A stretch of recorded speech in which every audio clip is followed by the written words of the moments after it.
எங்கள் வீட்டு தோட்டத்தில் இன்றைக்கி என்னென்ன செய்கிறோன்றதை பார்க்கலாம். இது பாருங்கள், கொய்யாக்காய் வந்து எவ்வளோ பெருசாக இருக்குது பாருங்கள். இது வந்து பாருங்கள் எவ்வளோ பெருசாக இருக்குது. இதில் பறிச்சிக்கலாம். செங்காயாக இருக்குது. எங்களுக்கு பழமாக சாப்பிட்றதோட இது மாதிரி செங்காயாக பறித்து சாப்பிட்றது பிடிக்கும். பறிச்சிருக்கேன் பாருங்கள் எவ்வளோ காய் இருக்குன்ட்டு. இங்கே பாருங்கள், இங்கே இங்கே இதோ இருக்குது. எவ்வளோ காய் இருக்குது பாருங்கள். அங்கங்கேயும் காய் தான். அணில் தான் சாப்பிடும் நிறையா. இதை மட்டும் இப்போ பறிச்சிருக்கேன். அடுத்ததான் இந்த எலுமிச்சை மரத்தில் பாருங்கள் எவ்வளோ கொத்து கொத்தாக காய் இருக்குதுன்னு சொல்லிட்டு நாங்கள் வந்து காயாக பறிக்க மாட்டோம். பழம் பழுத்து விழுந்தால் மட்டும் எடுக்கிறது. எங்கே பார்த்தாலும் செடி பூரா மரம் பூரா அப்படியே காய் தான் இருக்குது பாருங்கள். ஒன்றே ஒன்று வந்து கொஞ்சம் பழமாக இருக்குது. இதுதான் சீசன். ஏற்கனவே கூட நான் வந்து இந்த எலுமிச்சை மரத்தை வந்து எடுத்து போட்டேன். ஒரு தடவை ஒரு முறை எடுத்து போட்டேன்.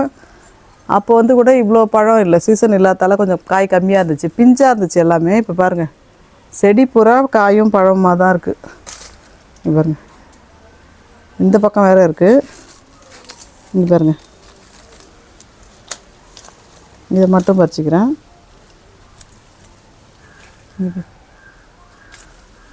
ஓகே, நான் பறிக்கிறதே அப்படியே பார்த்து கொஞ்சம் பழமாக இருக்கிறது தான் பறிக்கிறேன்.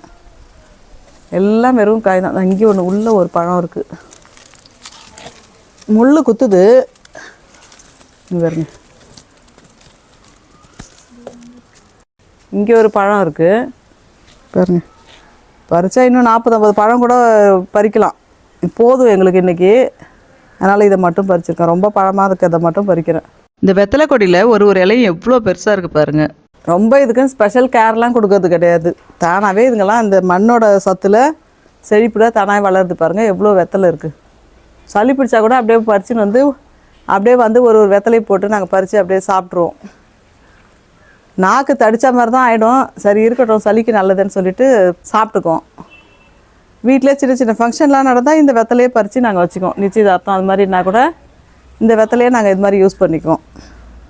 காக்கட்டான் செடி, கலர் காக்கட்டான். முதல்லலாம் வந்து கொஞ்ச நாளைக்கு முன்னாடிலாம் இந்த காக்கட்டானில் வெறும் ஒயிட் மட்டும்தான் இருந்துச்சு. இப்போ வந்து பாருங்கள் ஜாதி மல்லி மாதிரி பார்க்கறதுக்கு சட்டுன்னு பார்த்தா சில பேர் ஏமாந்துருவாங்க.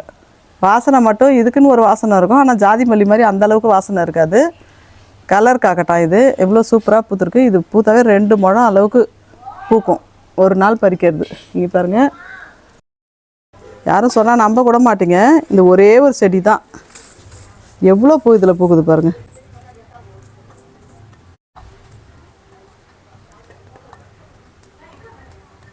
இது வந்து நேற்று பறித்து கட்டின பூ. இதுக்கு முன்னாடி நாள்லாம் இன்னும் பெருசாக இன்னும் நல்லா நீட்டாக பூத்துச்சு. இன்னும் நல்லா நிறையா இருந்துச்சு. நல்லா 1 முழம் 2 முழம் அளவுக்கு வந்துச்சு. நேற்று இது வந்து கொஞ்சம் கம்மியாக பூத்துருக்கு. எவ்வளோ அழகாக இருக்குது பாருங்கள். ஜாதி மல்லி தோத்துரும் போல இருக்குது. பறிக்க பறிக்க வந்துக்கினே இருக்குது. இந்த அளவுக்கு பூ பூத்துருக்கு பாருங்கள். இதெல்லாம் நேற்று பறிக்காத விட்டது. கொஞ்சம் பூவெல்லாம் பூத்துருக்கு. இது ஒரு நாளில் கூட வாடாது. நான் பண்ணுறேன், சீக்கிரம் சட்டுன்னு வாடாது. அது பாட்டு நம்ம வச்சுட்டு கூட மறந்துட்டால் கூட நம்ம மறுநாள் கூட வச்சுக்கலாம். நல்லாயிருக்கும், ஃப்ரெஷ்ஷாக தான் இருக்கும். இந்த அளவுக்கு பூ பூத்துருக்கு பாருங்கள். இப்போ கொஞ்சம் கம்மியாயிடுச்சு. இதுக்கு முன்னாடிலாம் இன்னும் நிறைய, இதுக்கு இன்னும் நிறைய பூக்கும். முதல்ல இந்த மருதாணி மரம் நல்லா மரமாக உயரமாக இருந்துச்சு. இதை கொஞ்சம் வெட்டி கட் பண்ணி விட்ட உடனே அந்த நல்ல வெயில் அடிக்கிறதால இந்த செடி வந்து, இந்த காக்கட்டான் செடி வந்து நல்லா பூக்குது.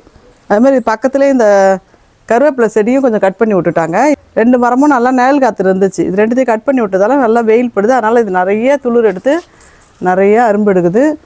இது செடியை பார்க்கவே நல்லா சூப்பராக இருக்குது. இது பக்கத்துலேயே ஒரு ஒத்த செம்பருத்தி செடி வச்சுருக்காங்க. இதையும் நல்லா கட் பண்ணி விட்ருக்காங்க.